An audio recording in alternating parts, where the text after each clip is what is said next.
Judith Danovitch is an associate professor of psychology, and in January, she'll be the director of undergrad studies in psychology. She's also a faculty favorite, which means her students nominated her for the award because they loved her and they think she's a great teacher. So congratulations on the Faculty Favorite Award, which is a big deal at the University of Louisville. Thank you very much. I feel very honored that my students nominated me. And you teach psychology, right? Yes. Undergrad and graduate classes? Yes, I teach the courses in child development or developmental psychology at undergrad and graduate level. And then this fall, I also taught a new course that I created and proposed to the university, which was called Giving Psychology Away, which was kind of a different kind of class than we've ever taught before. We'll talk a little more about your award and what you teach. But how did Judith Danovitch get to the University of Louisville? You're not from Louisville. I am not from Louisville. I'd never really been here until a couple of years ago.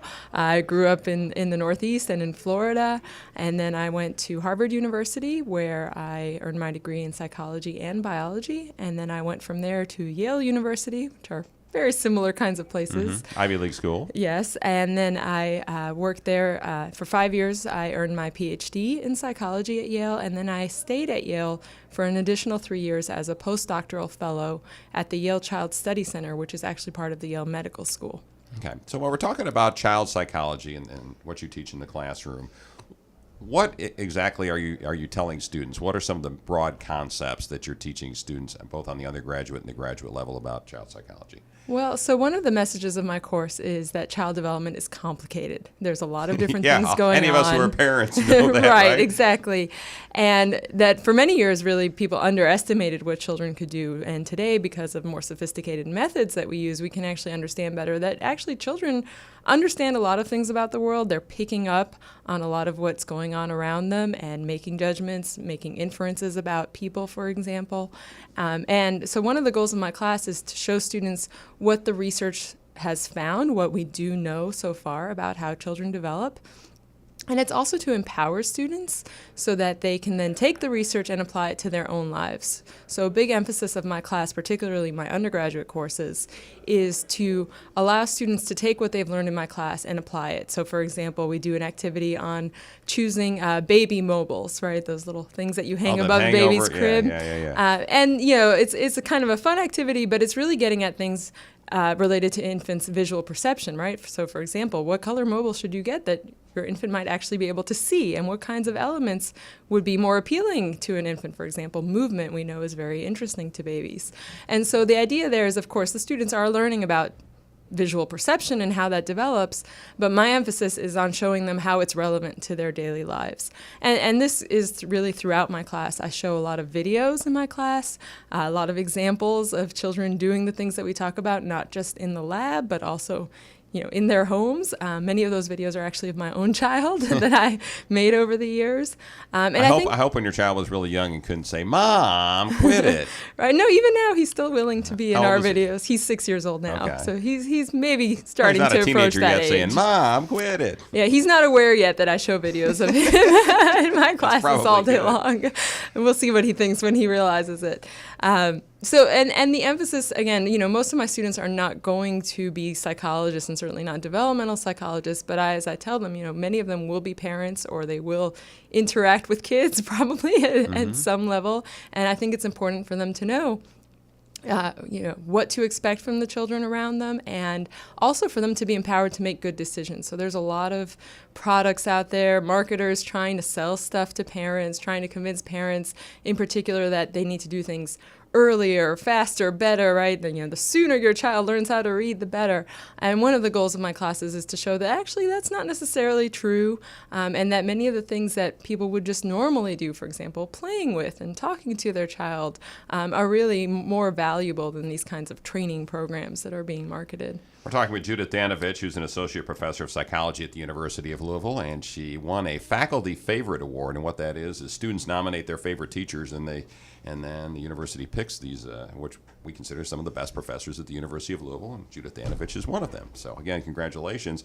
I guess I ought to read, here's some comments. You haven't even seen these. Some comments on the nomination forms from some of your students.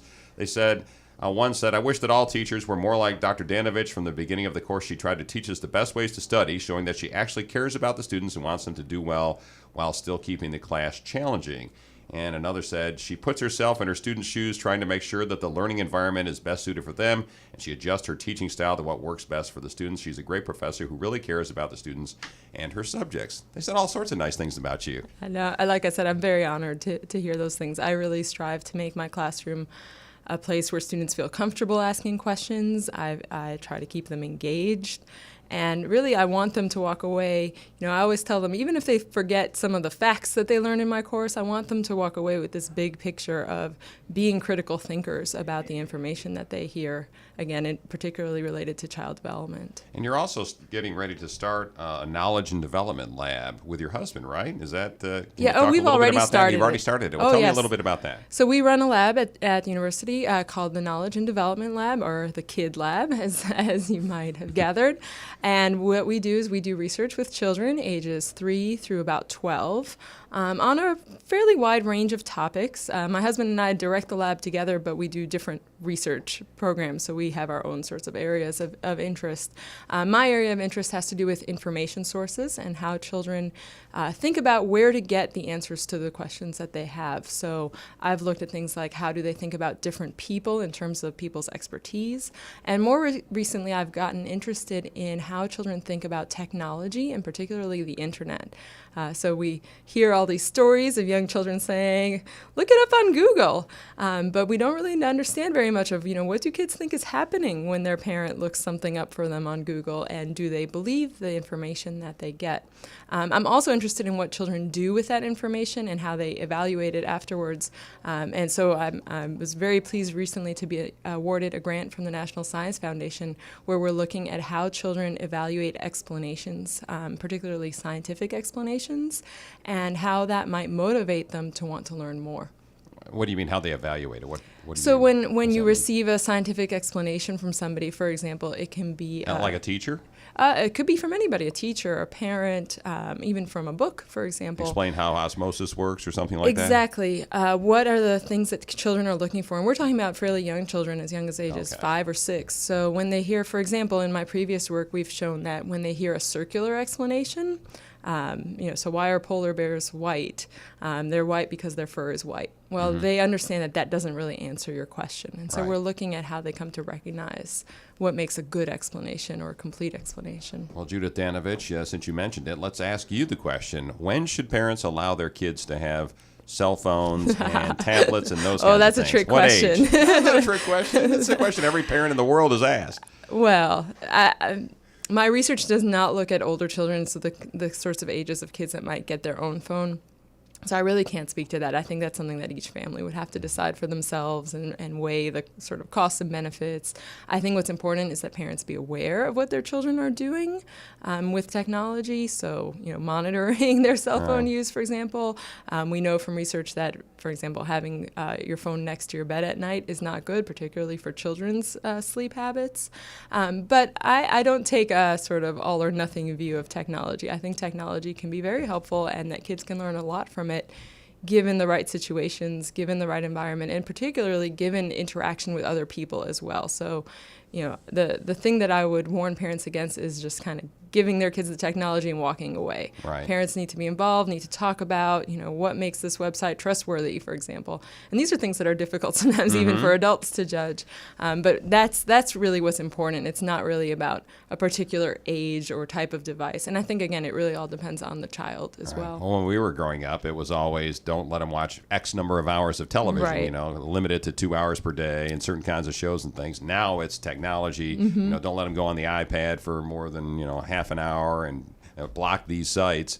Is that still what parents are talking about with kids, and that as a psychologist? Well, yes, and the AAP, the Pediatric Association, still has their guidelines, though they recently revised them, and I think they're also coming to terms with this idea that it depends what you're doing online. So, for example, we know that from very recent research that talking to other people, say like having a conversation with grandparents online, is actually quite valuable for children, and it's not the same as passively watching television, right? And so they're starting to revise it that even infants, that might be okay for them, to have interactions with other people online. But, other types of activities may not be as good. So again, it really depends. I think parents really have to be wary and sort of be vigilant, pay attention to what their children are doing. All right. Judith Danovitch, 10 minutes goes really fast, doesn't it, on the radio? It does. Hey, congratulations again. Thank you Keep very doing a great much. job in the classroom, and maybe you'll get nominated for another faculty favorite award I down hope the road. so. Thank All right. you. Appreciate it.